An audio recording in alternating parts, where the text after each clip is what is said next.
Olá, pessoal! Estamos começando mais um episódio do podcast do Cetros. Eu sou a Nathalie Aires, jornalista, e vou mediar um bate-papo aqui super interessante sobre lesões no esporte. Vamos falar sobre o impacto, tratamentos, sobre medicina regenerativa e mais aspectos que envolvem a medicina esportiva. Então, para discutir esse tema, nós vamos conversar com o coordenador do curso de pós-graduação em Medicina do Exercício e Esporte do Cetros, Dr. Rodrigo Sasson, que também é médico do Comitê Olímpico do Brasil e da Seleção Brasileira de Ginástica Artística. Muito obrigada por estar aqui conosco, doutor. Eu que agradeço. Prazer enorme estar com vocês, prazer enorme estar no Cetros, essa instituição renomada. Vamos conversar, vamos bater papo. Oba! E aí, quem vai me auxiliar a bater esse papo é o Dr. Alexandre Ferraz, que é coordenador médico do Cetros e médico ultrassonografista do Comitê Olímpico do Brasil. Muito obrigada, doutor Alexandre, por estar aqui dividindo seus conhecimentos com a gente. Que é isso, Nath. Eu que tenho o maior orgulho de estar aqui sentado junto com o Rodrigo, sentado com você, ouvir o Rodrigo falar sobre medicina do esporte, que é algo tão importante. Então, obrigado pelo convite de poder estar sentado nessa mesa aqui agora e falar. Vou ficar tímido, hein? Imagina, gente, eu que agradeço muito os dois. Então, pra gente começar, eu vou sacar aqui a bola e a primeira pergunta. Uma piadinha. Começou a piadinha aí. A gente tem que começar com uma piada, né, gente? Vamos dar uma descontraída. As lesões são o primeiro assunto que pipocam na cabeça quando a gente pensa em medicina esportiva. A gente sempre vê atletas no noticiário lesionados, né? E eles ficam muito tempo fora. A gente vê jogadores de futebol com 17 anos já com lesão grave. E parece uma coisa, às vezes, muito gigante, né? E essas lesões em atletas, elas são evitáveis ou não? Como eles estão sempre jogando muito, isso vai acontecer? Acho que a sua pergunta é de extrema importância, porque aí está a base da medicina do exercício do esporte. O mais importante na rotina do médico do esporte é a prevenção, sem dúvida. É importante a gente saber todos os conceitos do tratamento, mas o foco do nosso trabalho é medicina preventiva. Evitar que a lesão ocorra, ou em caso ela ocorra, a gente tem que pegá-la o mais breve possível, no início, para o melhor tratamento. Então, hoje, os principais estudos, os principais congressos, o foco da nossa pós-graduação é na medicina preventiva. Como a gente trabalha junto com a equipe multidisciplinar para isso. E existem várias formas. Um médico tem um papel fundamental, biomecânico, fisioterapeuta, preparador físico, uma série de profissionais, psicólogo, preparador mental, o próprio treinador, a consciência do atleta, da família, são importantes nessa medicina preventiva. Evitar lesões é um complexo multifatorial. Tem vários fatores. Fatores do próprio organismo do atleta e fatores externos. Então, a gente entra num conceito muito amplo de controle de carga, que a gente tem hoje em dia várias tecnologias, desde a variabilidade de frequência cardíaca, da percepção subjetiva da dor, da fadiga do atleta, da urina, das fezes, da alimentação, a qualidade do sono é de extrema importância, o descanso do atleta, o lado psicológico é fundamental, o controle de carga externo, o que o atleta faz no seu dia a dia, quantidade de repetições, a energia, o impacto. A preparação física tem papel fundamental, a musculatura do atleta tem que estar muito preparada para aquele gestual esportivo, para aquela modalidade. A fisioterapia com os controles de eixo, com a estabilidade, com o arco de movimento, com as amplitudes, com as simetrias também ajudam muito nisso. Então tem uma série de fatores aí e que o médico tem atuação importante nesse foco para atuar na prevenção do atleta. Esse é o grande objetivo do médico do esporte, Legal. Evitar as lesões. Rodrigo, aproveitando aí o saque da Nath. Corta, doutor. Eu acho que esse foco dela, ela traz aí para atleta profissional, né? Uhum. Mas a gente sabe, eu gosto muito de falar isso, você já me comenta bastante, que a gente passa hoje num processo cada vez mais de democratização do esporte. O esporte não está no âmbito só de profissionais, mas existe aquela pessoa que faz esporte no dia a dia não profissional. E, obviamente, evitar lesões nesse público também. E, obviamente, esse público parece procurar mais a gente depois da lesão instalada, uma vez que ele não tem esse acompanhamento. Como é que você vê isso hoje? Como é que a gente consegue impactar essas pessoas, Rodrigo, hoje, antes desse momento da lesão? Porque, potencialmente, eles vão ter lesões, e até lesões graves também. Até só incluindo um dado antes, a gente vê pela Vigitel que de 2009 para 2019, mais que dobrou a quantidade de pessoas que estão fazendo exercícios. Exato. Então, fica muito importante mesmo. Eu vou começar essa resposta remetendo ao nome da pós-graduação, que inclusive é a medicina do exercício e do esporte, que ela não abrange só os atletas profissionais ou só os praticantes de modalidades esportivas. O exercício por si só entra nesse conceito. Naturalmente, como você falou, Alexandre, no consultório do dia a dia, as pessoas tendem a procurar mais os médicos em casos de lesão, já instalada a dor. Mas parte aí, talvez, da luta do médico do esporte, no reconhecimento da Sim. especialidade, é oferecer a esses pacientes a noção de que a gente pode trabalhar na parte preventiva. Então, eles devem ter no seu médico do esporte, assim como um cidadão que não pratica atividade física tem que ter no seu clínico médico, um médico de rotina, um Sim. médico preventivo. Esse também é o grande conceito do clínico médico. A gente sempre fala para as pessoas que elas devem fazer consultas frequentes, os famosos check-ups, para evitar o problema. E a medicina do esporte tem isso também. E aí a gente pega todos esses fatores que eu trabalhei, traz para o mundo particular. Claro que numa escala diferente. O acesso aos profissionais da equipe multidisciplinar são Recursos. diferentes.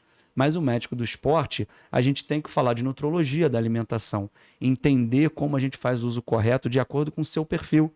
Um paciente magro é diferente do paciente obeso. Uma criança é diferente do idoso. Um cardiopata é diferente do paciente rígido. Isso é muito importante. A medicina do esporte traz os conceitos personalizados para cada perfil.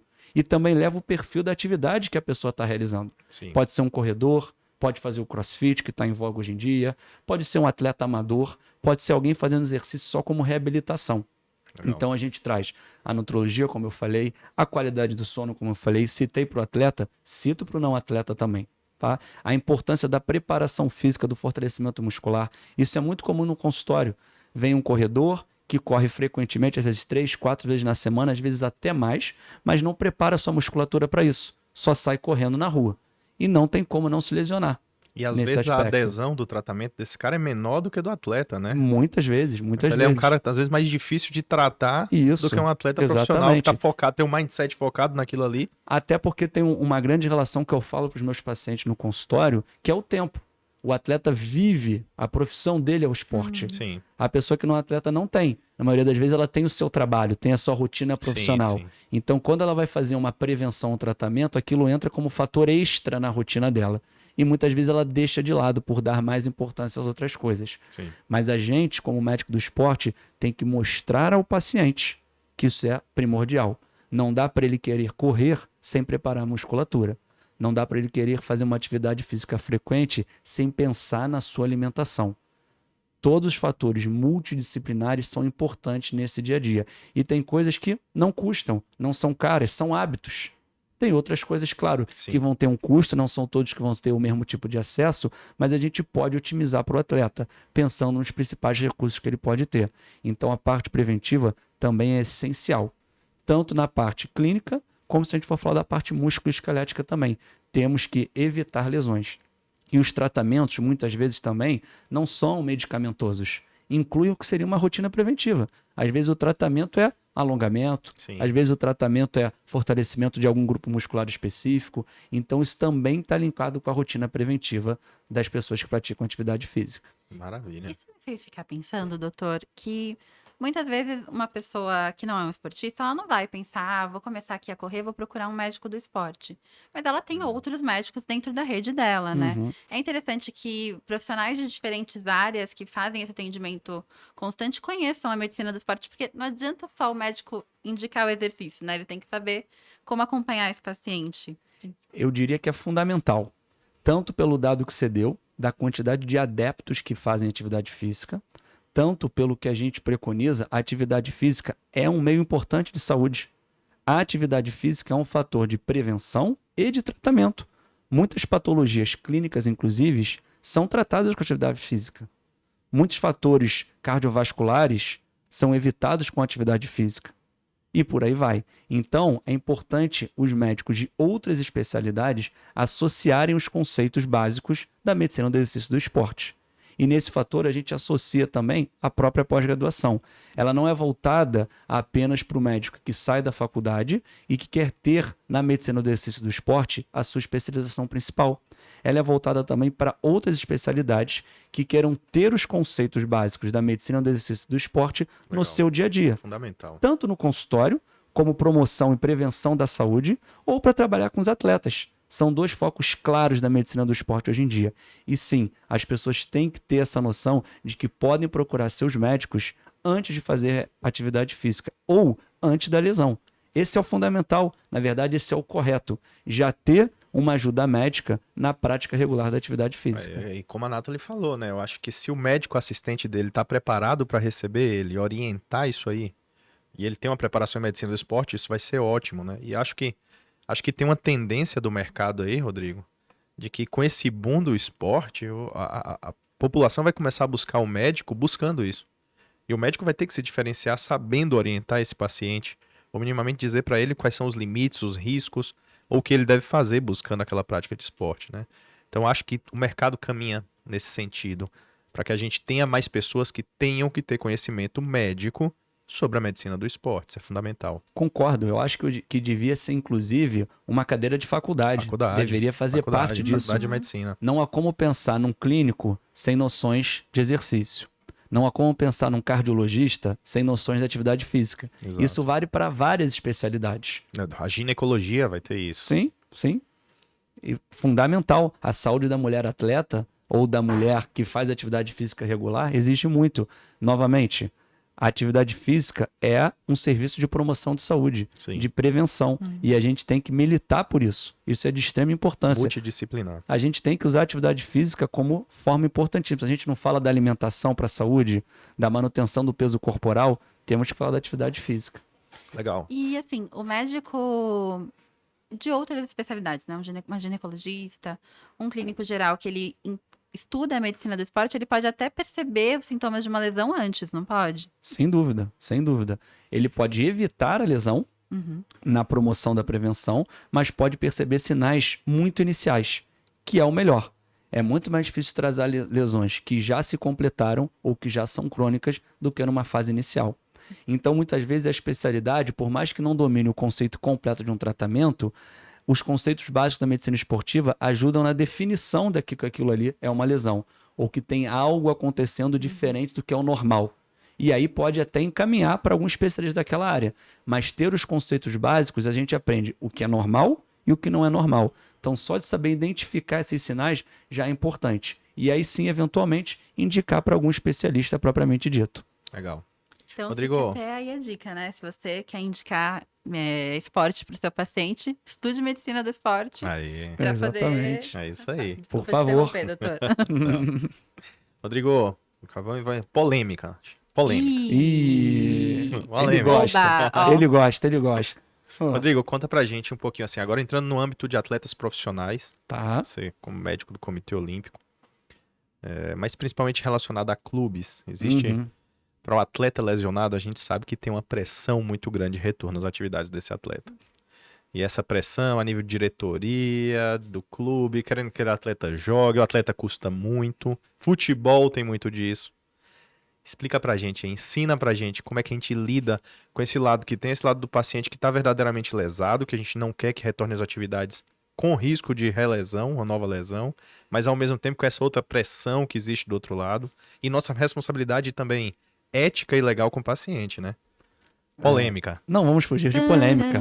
Até porque esse é um assunto fundamental e que é base da rotina do médico que trabalha com esporte de alto rendimento. É um assunto que vai desde processos éticos, quando a gente fala de ética médica, a gente tem que falar de lesões, tá?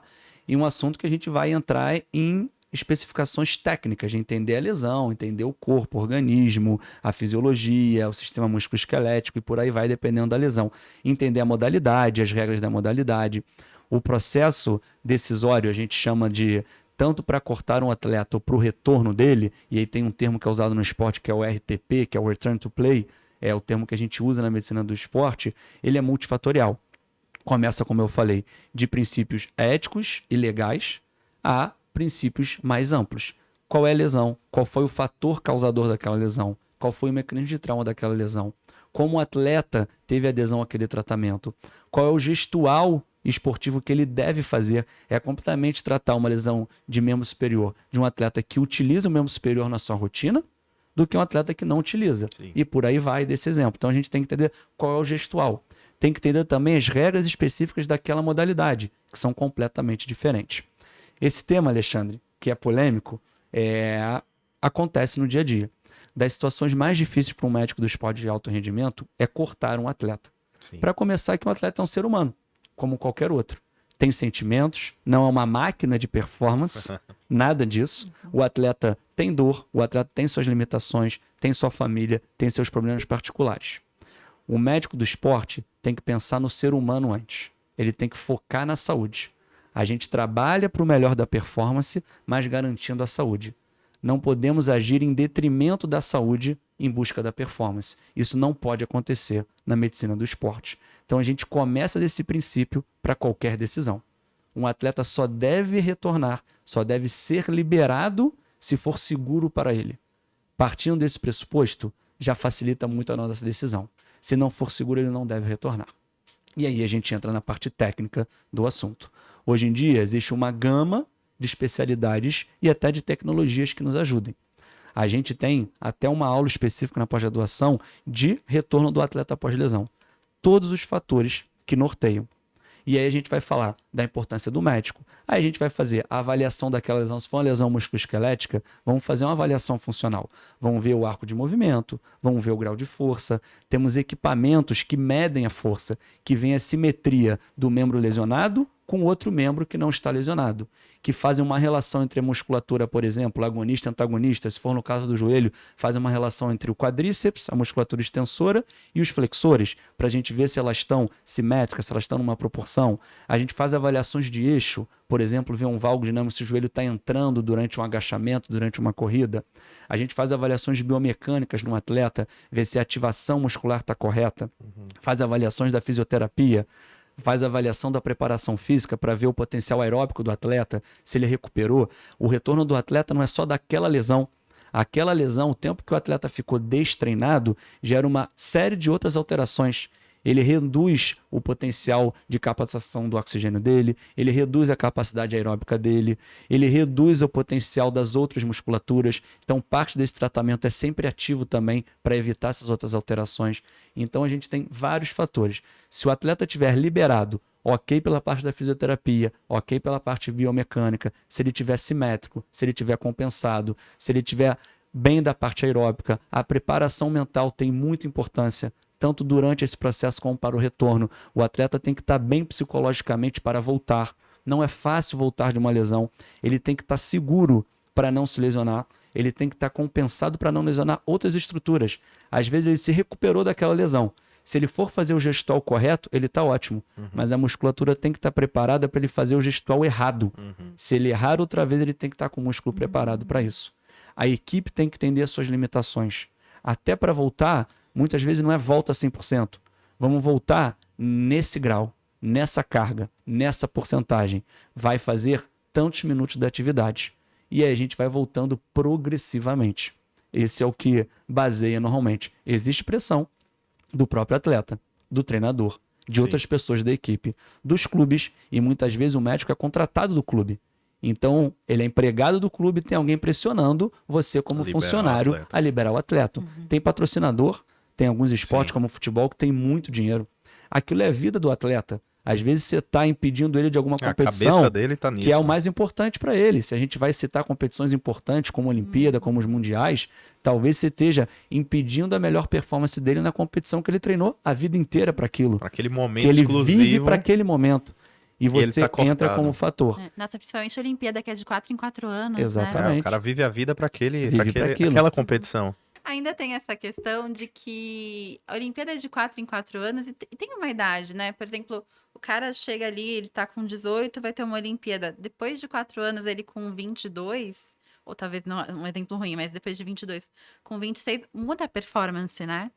Isso com certeza, né? Principalmente de algumas atividades, algumas modalidades específicas. E não só ele pode não estar tão bem, mas aí podem existir outros atletas, outros fatores, muitas variáveis podem acontecer, podem vir lesões, podem vir outros objetivos na vida. Então, quando você trabalha com 4 anos, é uma distância muito grande, que tem muitas variáveis nesse caminho, tá? Então, isso com certeza frustra muita gente e deixa esse processo mais difícil. Mesmo que você não esteja encerrando a carreira do atleta, você está botando um fator de dificuldade muito grande, que tem muita variável que não depende nem só de você, nem só do atleta. Muita coisa pode acontecer. Mas eu acho que o conceito mais importante, mesmo sabendo disso tudo, é que a gente tem que pesar sempre o risco e o benefício. O benefício que o atleta ou que a equipe quer da performance não podem ser maiores do que o risco à saúde dele. Esse é o conceito mais importante. O atleta tem que estar seguro. A condição médica não tem que gerar mais risco do que a performance. E isso tem que sempre nortear o trabalho médico. Não vale tudo para a performance, professor Alexandre. Não vale. Você foi muito político na sua resposta. Viu? Mas foi um político correto. Esse é o importante. Tá certo. Não deixei de responder. Tá combinado, tá Então, combinado. Muito bem. Você aceita a resposta, né, doutor Alexandre? Com certeza. mas se eu Mas, fique à vontade. Rodrigo, hoje em dia a gente sabe que a gente tem cada vez mais novas tecnologias, novos recursos para fazer esse atleta voltar mais rápido. Não só. certeza. Depois a gente pode até entrar falar um pouco mais de medicina regenerativa, mas antes disso, a gente tem melhorado nisso aí. O que você acha que é o grande expoente? O que a gente tem feito? Como é que está esse cenário de recuperação desses atletas, Rodrigo? Sim, tecnologia no mundo como um todo, né? Não só na medicina do esporte, mas na medicina também como um todo, tem sido o grande aliado dos profissionais de saúde, né? Mas eu vou sempre voltar no conceito do trabalho multidisciplinar. Esse é o mais importante. Então, o tratamento de lesão, ele também depende da equipe multidisciplinar. O médico vai guiar o caminho do tratamento, tá? E aí vai entrar a atuação do profissional da fisioterapia, que tem papel importante, da preparação física. Vou falar um pouquinho da equipe multidisciplinar do Comitê Olímpico, por exemplo. Além dessas duas áreas, a gente tem a área da biomecânica, tem a área da preparação mental. A área administrativa e logística também tem um papel importante para conseguir organizar e fornecer tudo que o atleta precisa, o que a equipe quer trabalhar. O treinador é o líder desse processo. Ele tem que ser um link entre o atleta e a equipe multidisciplinar. Ele não tem que ser um fator que atrapalhe ou que só olha a performance. Um bom treinador não é um técnico. Ele não pensa só no gestual esportivo, na performance. Ele tem que entender os conceitos amplos de um ser humano. Para um atleta performar, ele depende de vários outros fatores que vão muito além do que aquele gestual que ele faz dentro do seu estabelecimento esportivo. Então, além disso, a gente já falou de alguns profissionais. Tem algumas outras áreas que são muito importantes. Tem a massoterapia, a psicologia divide entre preparação mental e a psicologia terapêutica. Os médicos têm várias especialidades, dependendo do quadro de algum atleta. São muitas áreas atuando para isso. E a gente usa os conceitos que têm maiores evidência. Não é pela performance que a gente tem liberação de fazer coisas que não estão embasadas. Mesmo que em muitos casos os atletas estejam dispostos a qualquer coisa. A gente só pode fazer o que é correto, o que é o ético, o que tem embasamento científico e o que está liberado nas regras do seu país ou da sua cidade, se tiver algumas regras específicas. Então temos avaliações específicas de cada disciplina, e aí entra a tecnologia, já entrando no assunto que você levantou. A gente já falou um pouquinho de alguns graus, por exemplo, na parte da biomecânica, fisiologia e fisioterapia e preparação física. Avaliações de força, a gente tem muito usado o isocinético, tá? Que é um aparelho em que a gente consegue mensurar a força na mesma velocidade angular, diferente de um aparelho de academia, de uma cadeira extensora, por exemplo, não há alteração da velocidade angular daquele movimento. A gente consegue, por exemplo, avaliar em newtons ou em porcentagem pelo peso corporal do atleta a quantidade de força que ele está colocando naquele aparelho. Ao mesmo tempo, a gente compara um membro com o outro lado, a gente compara a relação da musculatura agonista-antagonista, como a gente falou, a gente vê se o atleta tem algum pico de dor, a gente vê o quanto de força ele coloca em cada ângulo daquele movimento. Não adianta ele fazer só força num ângulo específico. Isso é importante. Nesse mesmo conceito, a gente tem, por exemplo, a eletromiografia, que vê a ativação, os vetores do estímulo muscular de cada musculatura específica. Então, a gente consegue ver se o atleta está recrutando, está ativando cada grupo muscular da mesma forma, se tem simetria ou assimetria.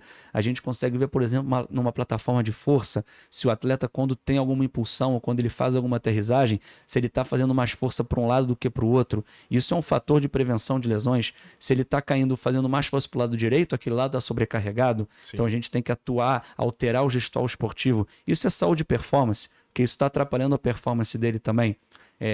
Esses são alguns exemplos que a gente tem no dia a dia. Eu falei especificamente da parte musculoesquelética. Legal. Rodrigo, eu vi aqui, eu tô observando você falando aqui, e assim, repetidas vezes você tem entrado um pouco em saúde mental do atleta. E isso é interessante, né, essa preparação mental. Porque talvez há algum tempo atrás isso não fosse discutido numa coisa que está falando de esporte altamente mecânico. Mas preparar o atleta com relação à cabeça dele é muito importante, né, Rodrigo? E eu acho que você tem repetido isso várias vezes aqui nessa conversa. Eu acho que você já pegou o ponto do preparar. Tanto que a nossa área, por exemplo, no Comitê Olímpico, chama preparação mental. Olha, legal. É um ramo da psicologia. A gente tem a psicologia com especialização no esporte, que tem suas nuances, assim como a medicina do esporte. Tem o lado que vamos chamar assim, de mais terapêutico, para patologias psicológicas, por exemplo. Mas um lado muito importante que todo atleta deveria fazer é a preparação mental. Mesmo que ele esteja em situações normais, o ato de competir é um fator muito adverso. Ansiedade, Sim. preocupação, medo, outros concorrentes. O treino e o dia da competição é muito diferente. Treino e jogo. É muito diferente. E aí, quantos atletas a gente já viu, no país ou fora do país, que treinam em altíssima performance ou têm índices para serem medalhistas e não conseguem reproduzir isso na competição? Claro que a preparação mental talvez seja o maior papel ou um dos papéis mais importantes nesse link aí. Então, quando a gente consegue identificar isso, até com bases em referências internacionais, alterou muito o trabalho do atleta brasileiro. Hoje em dia, os principais clubes, as principais instituições têm o trabalho do preparador mental, do psicólogo, em alguns casos, o trabalho do Legal. coach, que não necessariamente é psicólogo, também é de extrema importância. Em muitas instituições tem o trabalho também do psiquiatra atuando conjuntamente. É uma gama, existe uma equipe da preparação mental formada por vários profissionais para ajudar nesse trabalho. Que legal. Que bom. E para o atleta que não é profissional, essa parte mental é importante e eu imagino que ele não vai procurar um psicólogo do esporte, né? Mas o médico pode ajudar ele de alguma forma, o médico que se especializou em Acho que esporte? pode. A gente tem na pós-graduação também um módulo conceitual de preparação mental. Então, os médicos têm que entender os conceitos básicos para ajudar. E o paciente também pode ter contato com um psicólogo, mesmo não especialista em esporte. Acho que essa preparação também é fundamental, seja em esporte individual, seja em esporte coletivo, que às vezes também é muito difícil lidar com outros profissionais, com outros atletas te atuando. Mas acho que o preparador mental, o psicólogo propriamente dito, tem que fazer parte da rotina de qualquer paciente, mesmo não sendo atleta profissional. Mesmo não sendo profissional. Legal, legal. Nath, e aí? Medicina regenerativa. Eu acho que assim, você tá cheio de coisa legal aí. Tô cheia de Polêmica perguntas boas 2. aqui. Polêmica 2. Então vamos lá, gente. Medicina regenerativa. Qual a posição do Rodrigo? Você é político, hein? Não. Político correto. Na verdade, eu ia perguntar mais sobre a medicina regenerativa em si, até porque muita gente, quando fala sobre medicina regenerativa, dá uma torcida de nariz, assim, e eu como Não leiga, torço o nariz. Não vou ser político, tá vendo? Aê. Fui enfático. Não torço o nariz. Obedeço Abra a regras. cabeça. Então, Obedeço pra regras. gente Abra a cabeça. começar com o assunto, né? Quais são as técnicas que a gente tem hoje disponíveis dentro da medicina esportiva da regenerativa? Então vamos lá. Vamos começar na definição. Princípios básicos. Medicina regenerativa, ela, em vias de regra, prega a regeneração tecidual. Esse é o foco dela. Então a gente já parte do pressuposto que não tem como torcer muito o nariz para esse vínculo, né? A gente está instituindo uma especialidade que quer regeneração tecidual. Então, isso é um meio que a medicina deveria pregar. O que gerou muitas polêmicas, não tem problema eu entrar nesse assunto, é o uso. Mas isso não se deve só à medicina regenerativa, várias outras especialidades. Ou existe uma dificuldade muito grande em aceitar talvez o que é novo, técnicas que não são utilizadas há tanto tempo, ou que talvez conceitos mais antigos não conheciam. Mas isso faz parte do mundo, gente, em qualquer coisa. A tecnologia está aí para isso. Temos que nos adaptar. Voltando, que tudo tem que ser feito com evidência científica, não é espaço para arriscar a saúde do ser humano, estamos falando de esporte do atleta, mas tem muito embasamento científico na medicina regenerativa. E em vias de regra, como eu falei, ela prega o melhor daquele tecido. A gente acaba falando muitas vezes do sistema musculoesquelético. A gente fala muitas vezes da musculatura, dos tendões, dos ligamentos, da articulação, do processo condral, de lesões ósseas. A gente acaba falando muito dessa parte quando a gente fala da medicina regenerativa no esporte, mas a gente quer que aquele tecido volte à sua anatomia, à sua mecânica, à sua estrutura morfológica, à sua função normal. Então, esse objetivo é lindo, professor Alexandre. Maravilhoso, não tem como estar errado. Mas eu entendo... Acho que aqui o grande problema mercadológico está na simplificação que isso é, conceitual, muitas vezes Sim. de técnicas relativamente simples, usando sangue do próprio paciente, no caso do PRP, usando outros tratamentos que são extremamente simplistas, né, Rodrigo? mas que evidentemente, como você disse muito bem, precisam de evidência científica. E a evidência científica, obviamente, tem que ser construída para isso, para Com que possa ser certeza. utilizado com segurança. Lembrando que não necessariamente a medicina regenerativa usa alguma técnica que seja nova. Às Não, vezes, procedimentos simples e até mesmo não invasivos sim, são sim, regenerativos. São regenerativos. Esse é o conceito. E há muita torção de nariz em relação a isso.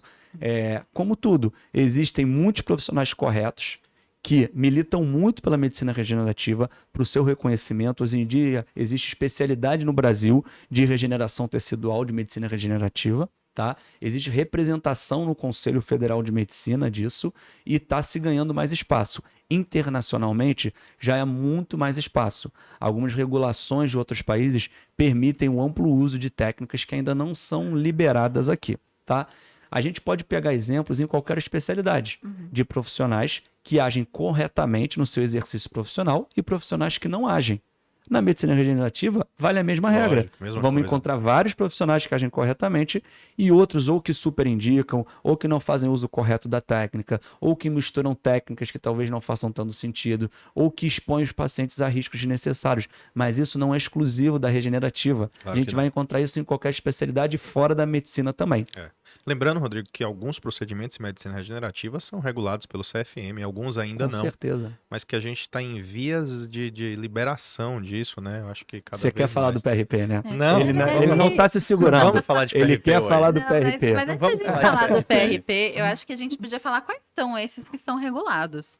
Porque Tá a gente bom. só citou que tem alguns, mas a gente não deu nome aos Não. dois aqui. Existem alguns procedimentos regulados, alguns mais invasivos, como o uso de infiltrações. Lembrando a todos que a infiltração é o ato de injetar alguma substância no paciente. Infiltração as pessoas associam muito ao corticoide. Não. E a medicina regenerativa prega o oposto disso.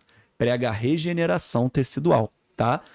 O corticoide tem seu uso. Não entrando em outra polêmica, tá longe de dizer que o corticoide é o vilão, não deve ser mais usado. E tem espaço na medicina do esporte. Tem diminuído bastante. Tem né? diminuído bastante, mas tem seu espaço. E quando você faz o uso correto, você não coloca o paciente em risco. Claro. Ele tem seus efeitos colaterais também comprovados. Mas se você usar corretamente, você reduz esses riscos, tá? Alguns procedimentos que são regulados, como perguntou, também estão na pós-graduação. A gente tem um módulo só disso. Tem um curso modular também de tratamentos por onda de choques, que é um procedimento completamente Esse tem um regulado. nível de evidência altíssimo. Nível de evidência altíssima, muito usado internacionalmente. Eu uso na minha prática particular, usamos no Comitê Olímpico, usa-se nas principais instituições esportivas. Há um módulo de 2 dias só de tratamento por onda de choques, guiado por ultrassonografia na nossa pós-graduação. E também há 2 dias de medicina da dor e medicina regenerativa que a gente vai abordar, inclusive essas polêmicas. O que é liberado, o que não é liberado. O que é liberado, mas é doping, que também é importante no esporte. Você pode dúvida. fazer no paciente, mas não pode fazer no atleta. Isso é importantíssimo, tá? Em competição e fora de competição, tá? Além da terapia no onda de choque, a gente tem as infiltrações, por exemplo, com ácido hialurônico, que ganhou uma grande evidência. A viscosuplementação. A viscosuplementação, né? Hoje em dia tem até alguns estudos de uso extraarticular, o uso mais notório é intraarticular, mas já tem estudos de uso extraarticular, tá? Podemos falar da própria radiofrequência, que é um procedimento que está na clínica da dor, mas também entra um pouco no procedimento de Proloterapia. medicina regenerativa. A proloterapia, que você Glicose, entra até num frenestação, conceito de coisas muito simples. recausar uma lesão, ou agudizar o processo de lesão para o seu organismo atuar no processo cicatricial. Fala, mas como é que você causa uma lesão? Você está ajudando o organismo. Um processo inflamatório é a parte inicial de um processo de cicatrização. Toda cicatrização começa com a inflamação. Às vezes você pega um processo crônico que esse processo inicial não aconteceu corretamente ou já não está acontecendo mais, o organismo não conseguiu se adaptar. Então você reagudiza aquele processo para poder o organismo sozinho cicatrizar. Você só deu um estímulo para o organismo reentender que aquilo é uma lesão aguda. Então esse é um outro conceito, como a própria proloterapia está falando. Então a gente deu alguns conceitos da regenerativa. E aí tem outros que não estão liberados no país. E alguns estão liberados sobre algumas condições. Desse a gente pode falar do próprio PRP, pode falar das células-tronco, pode falar do aspirado de medula óssea. São alguns exemplos que ainda estão em vias. Pode falar do próprio ozônio. São alguns exemplos que ainda estão em vias de autorização. A maioria deles, não vamos falar especificamente indicada, ou não estão liberados para uso, ou estão liberados sob algumas condições, principalmente condições de ensino e pesquisa. Tem que estar vinculado a alguma instituição que tenha liberação jurídica para ensino e pesquisa e tem que haver um termo de consentimento do profissional médico que está realizando. Há também que lembrar que você não pode cobrar, então o médico não pode fazer aquele procedimento de forma remunerada, já que só serve para ensino e pesquisa, não pode fazer no seu consultório particular, tá? O PRP é um desses exemplos. Sim. Existem outros, como a gente deu o exemplo do ozônio, sem fugir de polêmica também, que não é liberado pelo Conselho Federal de Medicina, então o médico não pode fazer, não é essa discussão, mas outros profissionais os seus conselhos liberam, como o Conselho de Fisioterapia e o Conselho de Biomedicina, enfermagem, Sim, odontologia, sim. fazem seus usos, isso até mesmo do PRP. Isso é uma regulação que pode vir da Anvisa. Se o procedimento não é liberado pela Anvisa, nenhum profissional pode fazer. Se o procedimento é liberado pela Anvisa, há os sistemas regulatórios dos conselhos de cada especialidade. No caso dos conselhos médicos, são norteados pelo Conselho Federal de Medicina, que hoje o PRP, que o Dr. Alexandre quer muito conversar, não está liberado para o seu amplo uso, Não, que apenas no estudo de ensino e pesquisa. Não, mas não é. Eu acho que é importante a gente citar esse tema. A gente sabe que vai haver liberação. Potencialmente, Rodrigo, a gente também entende hoje que esses procedimentos, a despeito da gente juntar a base aí científica para a liberação deles, isso é necessário. E existem muitas pessoas boas que a gente sabe que está tramitando com esse processo aí para tentativa de liberação desses procedimentos que ainda não são liberados dentro do Conselho Federal de Medicina. Você acha que... E aí, polêmica 3. Você acha que existe algum tipo de pressão realizado para que isso não aconteça por causa dos tratamentos convencionais que são empregados? Aí, cirurgias convencionais. Você veio animado hoje, né? Veio animado hoje. Ele quer me comprometer. Nossa, Comprometer. Ele quer me comprometer. Você sabe fugir, você sabe Você bem. sabe? Olha a injustiça. Estou respondendo certinho. Não, que é isso, que é isso. Mas assim, você vai achar até que eu estou sendo político, mas não estou. Não sei te dizer. Existe muito esse conceito. Tem muita gente que acha que há pressões de tratamentos convencionais, de laboratórios, da indústria da farmacêutica, até mesmo de médicos conceituados que são contra ou desconhecem esses procedimentos, mas que ocupam cargos e funções importantes. Claro que tem um certo âmbito político, talvez, ou governamental nisso aí. Mas eu não poderia te dizer que é por isso que não é liberado. Não, claro, e não poderia te a dizer evidência científica vem antes. qual é que é o Óbvio. grau de influência nisso. E é não te dizer pelo ignorância no sentido humilde da palavra. Eu não sei. Eu não faço parte desse meio. Se há pessoas que falam que isso influencia, há pessoas. Não sei se é verdade ou não. Eu tento partir do pressuposto sempre que as pessoas estão agindo na conduta mais correta. Então eu tento partir do pressuposto que se não liberaram, se não está regularizado, é por algum motivo que faça sentido. Eu jamais vou partir do pressuposto que alguém está agindo de má fé, mesmo que eu saiba que isso existe. A alegação da Anvisa, por exemplo, do Conselho Federal de Medicina em alguns procedimentos que não são liberados exclusivamente para médicos, é que ainda não há respaldo científico suficiente na literatura para realizar aquele procedimento. Isso vale, inclusive, para o PRP ou para algum outro procedimento. Então, o que nos guia hoje é isso. Tudo bem, se a gente for na literatura internacional, vamos falar do PRP, por exemplo, vai achar milhares de artigos falando disso. Mas a gente tem artigos que criticam também. Claro. Vão ter artigos que criticam o Vários uso, vários ou que artigos acham muito bons, muito bons, muito que bem mostram que não elaborados. tem esse benefício Muitos todo. trabalhos muito bem elaborados Exatamente. que mostram que não É tem isso aí. benefício. Aí a gente vem no benefício e também vem em risco de procedimento. Se aquele procedimento agrega risco ao paciente. É uma discussão muito ampla nesse aspecto. Legal, legal. Não Gostei. fugi da foi resposta. Bem, foi bem. Foi político, foi bom. Tá bom. Fui correto. Foi correto. Fui Político, correto. mas correto. Eu gostei Correto, desse tá tema. vendo? Tem uma outra pergunta que acho que a gente meio que passou por esse assunto quando a gente falou dos corticoides, mas quando eu pesquisei sobre a pauta, eu percebi que o ponto de destaque da medicina regenerativa é a diminuição de medicamento alopático. E por que isso é tão positivo, parece ser tão positivo? Bom, outra discussão enorme. Polêmica Indústria 4? farmacêutica. Aí, como- Polêmica 4, então, é isso? Era um. Nossa, de eu não sabia polêmica. que era isso. Era a pauta de hoje, polêmicas. Polêmicas da Muita medicina do polêmica, né? esporte. Mas, de fato, é outro dilema, outra discussão muito grande. A medicação, a maioria delas são substâncias químicas. Então há uma corrente muito grande hoje em dia tentando ir para um lado mais natural, digamos assim, ou mais fisiológico. Tentar que o próprio organismo use seus mecanismos ou alguns estímulos que não interfiram nele para, por exemplo, a regeneração, para o tratamento. E com isso há a tendência a se usar menos medicações. Lembramos também que algumas medicações têm seus efeitos colaterais. Então a gente tem que levar isso em consideração na hora que usa. O que eu digo é que tudo tem que ser feito de forma coerente, não pode ser banalizado. O remédio não pode ser usado indiscriminadamente. E é o que acontece hoje na rotina de qualquer médico. Muitas medicações estão ao acesso das pessoas sem necessariamente ter prescrição. Então chega na farmácia e compra. Analgésico, anti-inflamatórios, por exemplo, em via de regra. E o anti-inflamatório é um exemplo clássico, que tem muito espaço na medicina, muito espaço na medicina do esporte, mas tem muitos riscos também. E já está comprovado, com base científica também, que o seu uso indiscriminado ou em excesso gera vários prejuízos à saúde. Então essa é uma briga que a gente tem no esporte. O atleta não se acostumar a usar a medicação de forma indiscriminada, porque o atleta tem dor. Isso faz parte da rotina. E parte do modo que a gente vai discutir também é diferenciar quando é dor e quando é lesão. Tem um conceito que é a dor muscular tardia no esporte, que é uma dor que acontece com frequência. Muito atleta tem o hábito de tratar essas dores ou indícios de lesões com medicação sem consultar um médico. Existem atletas que fazem uso crônico por dias, semanas, meses de anti-inflamatório.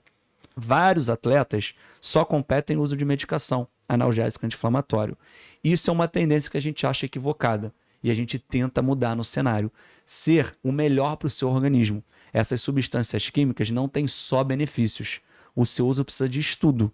Existem faculdades, existem formações, especializações para saber quando, como, qual a forma correta de utilização. Então, sim, existe uma tendência a usar menos as medicações para tentar estimular o organismo de forma mais fisiológica a melhorar e evitar os efeitos colaterais dessas medicações, que todas elas possuem. Não tem como falar que não possuem. Essa eu acho que é a tendência. Não tem necessariamente a ver com a medicina regenerativa ou com a utilização de novos procedimentos. Eu acho que vai mais por esse caminho. Mas, naturalmente, vão existir procedimentos que tentam fugir dessas substâncias químicas para poder ajudar nessa regeneração. Legal demais, legal demais. Ouvir o Rodrigo falando de medicina do esporte é apaixonante, né, Nath? Ah, é verdade, é verdade. Bom, vale um conceito também da medicação, está na regra de doping, isso vai para atleta profissional, tá? Que entra no uso da suplementação. O Comitê Olímpico Internacional não recomenda o uso de suplementação, porque acredita que a gente consegue ter na nossa alimentação, na nossa ingesta, o aporte dos nutrientes que a gente precisa. Mas também entende que em alguns casos específicos a suplementação pode ser necessária. Porém, há um risco grande de contaminação, a contaminação cruzada. Então é praticamente proibitivo um atleta usar algum derivado de farmácia de manipulação, por a gente não conseguir ter mecanismos de regulação. Existem suplementações que são industrializadas, que a sua confecção é igual a de uma medicação normal, de um laboratório digitalizado, industrializado, químico. Mas mesmo assim o Comitê Olímpico Internacional não indica o uso de suplementação e de forma alguma o uso de manipulação.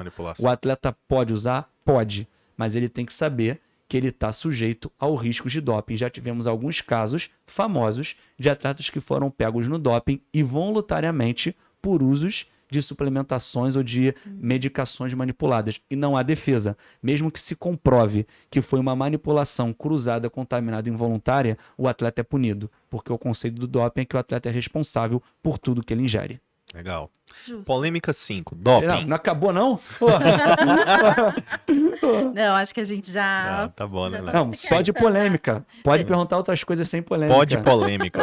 Mas a gente fica por aqui. Gostaria de agradecer mais uma vez, Dr. Rodrigo Sanson. Muito obrigada por ter vindo aqui com a gente direto do Rio de Janeiro, aqui em São Paulo, gravar conosco. Muito obrigada, doutor Alexandre, também, que foi primordial para a nossa conversa. E se você ficou interessado em investir nessa carreira e você quer saber mais, você viu que a gente falou muito da nossa pós-graduação e você pode dar uma olhada no nosso site do Cetros para ver a programação e se inscrever. Vamos embora. Então é isso, muito obrigada e até a próxima. Eu que agradeço, boa noite a todos. Muito obrigado ao Cetros pela oportunidade, doutor Alexandre pela honra. Que é isso. Eu que agradeço noite. demais pela oportunidade de ouvir você falando, Rodrigo. É sempre muito bom. Obrigado. De forma Obrigado, alguma. Nath. Prazer é todo Não, meu. eu que agradeço a todo mundo. Obrigada mesmo.